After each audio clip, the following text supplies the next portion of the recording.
I'd like to welcome people to Introduction to Psychology. My name is Dr. Paul Bloom, and I'm the professor for this course. If you haven't yet picked up a syllabus from the front of the class, please raise your hand. Are we out? Are we at a syllabi? Oh, please raise your hand, and one of the teaching fellows will bring it to you if you don't yet have a syllabus.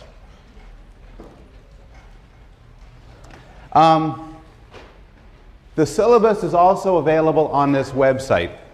This website will become important to you should you choose to take this class. It will include the syllabus, which will occasionally be revised well in advance. Also, all of the class material will be on this site, including copies of the slides I'm presenting, including these slides right now, practice exams, and any details on the written assignments. So you'll need to use this website regularly to keep in touch with the course. Today will be a short class. What I just want to do today is orient you, tell you what this course is about. I know this is shopping period, and I want to give you a good sense of what you'd be in for if you took this course. I want to go over the style of the classes, the evaluation, the readings, and so on, and then give some examples of some of the specific topics that we'll be covering. But before I get started, I have to point out something a little bit unusual about this class. We are being filmed. This course is one of 7 courses chosen to begin the Yale University Open Educational Resources Video Lecture Project. And what this means is that when the year is over, these videos will be available on the internet free for anybody who wants to see them. And ideally will be accessed by people across many different countries, some who would not normally have access to a university education. I see this as a good and honorable use of Yale's resources, and of course it's also part of Yale's plan for world domination. So because of this, a Yale University production team from the Center of Media Initiatives is going to be taping all the class lectures, and they're up there. The idea is that this should be as unobtrusive as possible, and the classroom experience should essentially be the same as if they're not there. So it's their intention to tape the lectures, to tape me and sometimes the slides, but not tape your faces or voices, so we're not having you sign release forms. 2 things. One thing is, personally, I have to remind myself not to use profanity, because children may be watching, so I'll try not to do that. There's also another complexity. If you are in the front row, or the second row, or the third row, it is possible that some part of your head, your back, or even your face might end up on film. If you are in the witness protection program, or you're some sort of fugitive, you probably don't want to sit in the front row. I'll give them, if people want to unobtrusively kind of slide back, that's fine as I'm talking. Okay, we're ready. So I'd like to welcome people to this course, Introduction to Psychology. My name is Dr. Paul Bloom. I'm professor of this course. And what this is going to be is a comprehensive introduction to the study of the human mind. So we're going to cover a very, very wide range of topics, including brains, children, language, sex, memory, madness, discuss racism and love, and many others. We're going to talk about things like the proper explanation for differences between men and women, the question of whether animals can learn language, the puzzle of what grosses us out, the problem of why some of us eat too much and what we could do to stop, the question of why people go crazy in groups, research into whether you can trust your childhood memories, research into why some of us get depressed and others don't. The style of this is there'll be 2 lectures a week, as well as course readings. Now, to do well in the course, you have to attend both the lectures and do the readings. There will be some overlap. In some cases, the lectures will be quite linked to the readings, but there will be some parts of the readings that will not find their way into the lectures, and some lectures, some entire lectures, that will not connect at all to the readings. So to pursue this course properly, you have to do both. What this means is that if you miss a class, you need to get notes. And so you should get them from a friend or from the person sitting next to you. The slides are going to be made available online. So one of the things you don't have to do is you don't have to write this down. You take notes any way you choose. But if you don't get anything on there, it'll be available online. I'm going to post it in a format which will be black and white and easy to print out. So you don't have to worry about this. But again, attending to the slides is not a substitute for attending class. There's a textbook, Peter Gray's Psychology, 5th edition. And there's also a collection of short readings, The Norton Reader, edited by Gary Marcus. It's an excellent textbook, it's an excellent collection, and you should get them both. They're available at Labyrinth Bookstore on York Street, or you can get them online. I should note that last time I taught the course, I used the Marcus Reader, and when Professor Marvin Chun taught his course last semester, he used Peter Gray's 5th edition textbook. So there may be a lot of used copies floating around. You should feel free to try to get one of those. The evaluation goes like this. There is a midterm and there's a final. The final will not be held in the exam period because I like to take long vacations. It will be held the last day of class.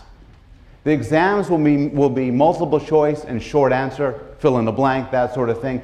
Prior to the exams, I will post previous exams online so you have a feeling for how these exams work and so on. There will also be review sessions. Starting at the beginning of the 3rd week of class, that is not next week but the week after, on Monday, each Monday I'm going to put up a brief question or set of questions which you have to answer. And your answers need to be sent to your teaching fellow, and you'll be given a teaching fellow, assigned one, by Friday. This is not meant to be difficult. It's not meant to be more than 5-10 minutes of work. But the point of the question, 15-20 minutes of work. But the point of the question is to motivate people to keep up with the material and do the readings. These questions will be marked pass-fail. I expect most everybody to pass all of the questions. But it's just to keep you on track and keep you going. There's a book review, a short book review to be written towards near the end of the class. I'll give details about that later on in the semester. And there's also an experimental participation requirement. And next week I'll hand out a piece of paper describing the requirement. The point of the requirement is to give you all experience actually seeing what psychological research is about, as well as to give us hundreds of subjects to do our experiments on. The issue sometimes comes up as to how to do well in the course. Here's how to do well. Attend all the classes, keep up with the readings. Ideally, keep up with the readings before you come to class. And one thing I would strongly suggest is to form some sort of study groups, either formally or informally. Have people you could talk to when the exam, prior to the exams, or she's patting somebody next to her. I hope you know him. And in fact, what I'm going to do, not this class, because it's shopping period, I don't know who's coming next class or what, but I'll set up a few minutes prior at the beginning of class for people just to introduce themselves to the person next to them, so they have some sort of resource in the class. Now, this is a large class, and if you don't do anything about it, it can be very anonymous. And some of you may choose to pursue it that way, and that's totally fine. But what I would suggest you do is establish some contact with us, either with me or with any of the teaching fellows, and I'll introduce the teaching fellows sometime next week. You could talk to us at the beginning or the end of class. Unless there's special circumstances, I always try to come at least 10 minutes early, and I'm willing to stay late to talk to people. You could come by during my office hours, which are on the syllabus, and you could send me email and set up an appointment. I'm very willing to talk to students about intellectual ideas, about course problems, and so on. And if you see me at some point just on campus, you could introduce yourself. And I'd like to meet people from this class. So again, I want to stress, you have the option of staying anonymous in this class, but you also have the option of seeking out and making some sort of contact with us. Okay. That's the formal stuff of the course. What's this course about? Unlike a lot of other courses, some people come to intro psychology with some unusual motivations. Maybe you're crazy and hope to become less crazy. Maybe you want to learn how to study better, improve your sex life, interpret your dreams, and win friends and influence people. Those are not necessarily bad reasons to take this course. And with the exception of the sex part, this course might actually help you out with some of these things. The study of scientific psychology has a lot of insights of real-world relevance to real problems that we face in our everyday lives. And I'm going to try, and when these issues come up, I'm going to try to stress them and make you try to think about the extent to which the laboratory research I'll be talking about can affect your everyday life. How you study, how you interact with people, how you might try to persuade somebody of something else, what sort of therapy works best for you. But the general goals of this course are actually, I think, even more interesting than that. What I want to do is provide a state-of-the-art introduction to the most important topic that there is. Us. How the human mind works, how we think, what makes us what we are. And we'll be approaching this from a range of directions. So traditionally, psychology is often broken up into the following, into 5 sub-areas. Neuroscience, which is the study of the mind by looking at the brain. Developmental, which is the area which I focus mostly on, which is trying to learn about how people develop and grow and learn. Cognitive, which is the one term of the 5 that might be unfamiliar to some of you, but it refers to a sort of computational approach to studying the mind, often viewing the mind on analogy with a computer and looking at how people do things like understand language, recognize objects, play games, and so on. There is social, which is the study of how people act in groups, how people act with other people. And there is clinical, which is maybe the aspect of psychology that people think of immediately when they hear psychology, which is the study of mental health and mental illness. And we'll be covering all of those areas. We'll also be covering a set of related areas. I am convinced that you cannot study the mind solely by looking at the discipline of psychology. The discipline of psychology spills over to issues of how the mind has evolved. Economics and game theory are now essential tools for understanding human thought and human behavior. There's issues connecting to philosophy, computer science, anthropology, literature, theology, and many, many other domains. So this course will be wide-ranging in that sense. At this point, I've been speaking in generalities, so I want to close this introductory class by giving 5 examples of the sorts of topics we'll be covering. And I'll start with the topic that we'll be covering next week, on Monday. The brain. This is a brain. In fact, it's a specific person's brain. And what's interesting about the brain is that little white mark there. It's her brain. It's Terry Schiavo's brain. You recognize her more from pictures like that. And what a case like this, where somebody is in a coma, is without consciousness, as a result of damage to the brain, is a stark illustration of the physical nature of mental life. The physical basis for everything that we normally hold dear, like free will, consciousness, morality, and emotions. And that's what we'll begin the course with, talking about how a physical thing can give rise to mental life. We'll talk a lot about children. This is actually a specific child. It's my son Zachary, a younger son, dressed up as Spider-Man, but it is Halloween. No, it's not Halloween. Oh. No. There's more to say about that. I study child development for a living, and I'm interested in several questions. So one question is just the question of development. Everybody in this room can speak and understand English. Everybody in this room has some understanding of how the world works, how physical things behave. Everybody in this room has some understanding of other people and how people behave. And the question that preoccupies developmental psychologists is, how do we come to have this knowledge? And in particular, how much of it is hardwired, built in, innate, and how much of it is a product of culture, of language, of schooling. And developmental psychologists use many ingenious methods to try to pull these apart and try to figure out what are the basic components of human nature. There's also the question of continuity. To what extent is Zachary at that age going to be that way forever? To what extent is your fate sealed?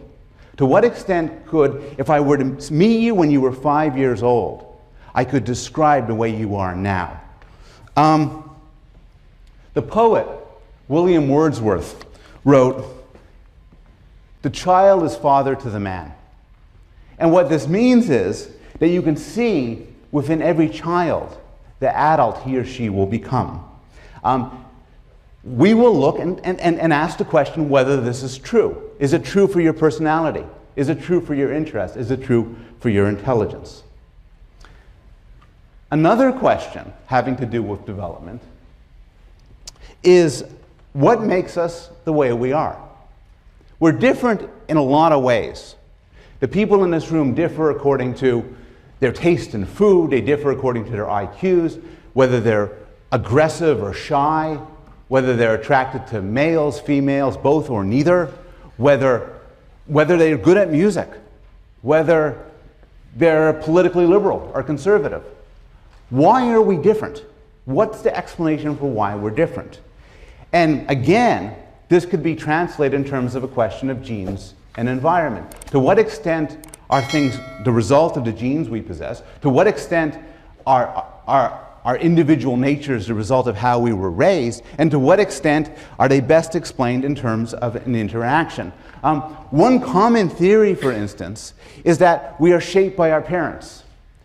This was best summarized most famously by the British poet Philip Larkin, who wrote, they mess you up, your mom and dad. They may not mean to, but they do. They fill you with the faults they had and add some extra just for you. Is he right? It's very controversial. It's been a series of a huge controversy in a popular culture to the extent to which parents matter. And this is an issue which will preoccupy us for much of the course. A different question: what makes somebody attractive? And this can be asked at all sorts of levels, but a simple level is, what makes for a pretty face? So these are, according to ratings, very attractive faces. They are not the faces of real people. What's on the screen are computer-generated faces of a Caucasian male and a Caucasian female who don't exist in the real world. But through using this sort of computer generation and then asking people what they think of this face, what they think of that face, scientists have come to some sense as to what really makes a face attractive, both within cultures and across cultures. And that's something which we're going to devote some time to when we talk about social behavior, and in particular when we talk about sex. Not all attractiveness, not all beauty, of course, is linked to sex. So pandas, for instance, like this panda, are notoriously cute. And I don't have anything to say about it, really. It's just a cute picture. Morality is extremely central to our lives. And a deep question which we will struggle with throughout most of the course is the question of good and evil, evil and good. These three pictures exemplify different sorts of evil, what you call institutional evil, by somebody behaving cruelly towards somebody else, perhaps not due to malice, but because of the situation that she's in. It has a picture of Osama bin Laden, a mass murderer driven by a political cause, and then there's this guy on the bottom. Anybody know who he is?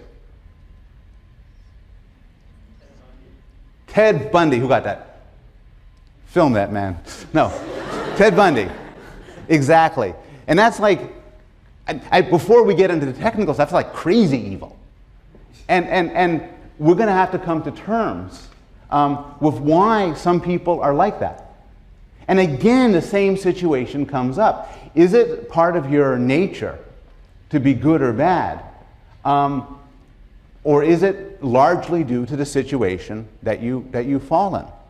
And there's a lot of some quite spectacular experiments that try to tease that apart. If we're going to talk about evil, we should also talk about good. These are pictures of two notoriously good men, Oskar Schindler and Paul Rusesabagina, each who at different times in history saved the lives of many, many people at great risk to themselves. Schindler in the Holocaust, and then the other guy because I can't pronounce his name, Rusesabagina, in Rwanda. And they both had real good movies made about them. But what's interesting about these cases is you couldn't have predicted ahead of time that they would be heroes. And one personal issue within any of us is, what would we do in such situations? Finally, throughout this course, we will discuss mental illness. Now, towards the end of the class, I want to devote a full week to discussing major disorders like depression and anxiety, because of their profound social importance. Such disorders are reasonably common in college students. Many people in this room are currently suffering from a mood disorder, an anxiety disorder, or both. And I won't ask for a show of hands, but I know a lot of people in this room are on some form of medication for this disorder. And we'll discuss the current research in why people get these disorders and what's the best way to make them better. But I also have a weakness for the less common mental disorders that I think tell us something really interesting about mental life. So when we talk about memory, for instance, we'll talk about disorders in memory, including some disorders that keep you from forming new memories, as well as disorders of amnesia, where you forget the past. And these are extraordinarily interesting for all sorts of reasons. Early in the course, in fact, I think next week, we will discuss, later on in the course, middle of the semester, we will discuss the amazing case of Phineas Gage. Phineas Gage was a construction worker about 100 years ago. Due to an explosion, a metal pipe went through his head like so. Miraculously, he was not killed. In fact, his friends, it went through his head, ended up 100 feet away, covered with brains and blood. And Phineas Gage sat down and oh. And then on the way to the hospital, they stopped by a pub. Have some cider. He was not blind, he was not deaf, he was not retarded. But something else happened to him. He lost his sense of right and wrong. He lost his control. He used to be a hard-working family man. After the accident, he lost all of that. He couldn't hold a job. He couldn't stay faithful to his wife. He couldn't speak for 5 minutes without cursing. He got into fights. He got into brawls. He got drunk. He lost his control. He ended up on a circus sideshow, traveling through the country with the big steel pipe that went through his head. And this is, again, an extraordinary example of how the brain can give rise to the mind and how things that go wrong with the brain can affect you in a serious way.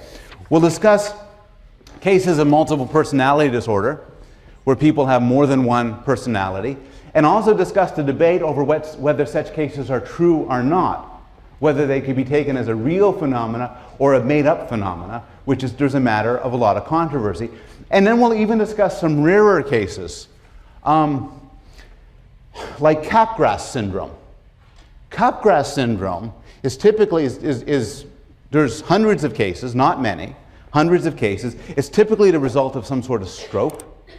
And what happens to you is very specific. You develop a particular delusion, like it's getting dark. And the delusion is that the people you love the most have been replaced. They've been replaced by aliens or robots, thank you, by Martians, by CIA agents, by trained actors and actresses. But the idea is the people you care for the most, you believe are gone.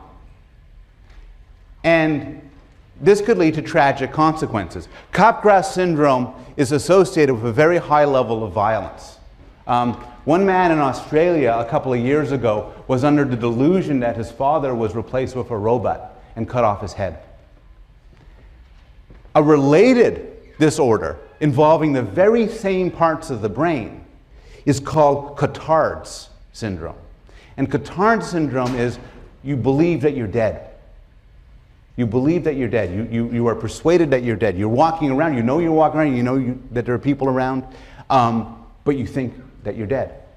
And what's striking about these is these are not just sort of big screwy problems of messed up people. Rather, they're related at a pinpoint level to certain parts of your brain. And we're going to talk about the best modern theories as to why these syndromes occur. Now, the reason to be interested in them, again, is not because they're frequent. They aren't. And it's not because of some sort of gruesome, morbid curiosity. Rather, by looking at extreme cases, they can help us best understand normal life. Often by looking at extremes, it throws into sharp contrast things we naturally take for granted. The issue of psychopathy, of people who either due to brain damage or because they're born that way have no moral understanding, can help us cope with questions of free will and responsibility, of the relationship or difference between mental illness and evil. Multiple personality cases force us to address the question of what is a self. To what extent are all of us composed of multiple people?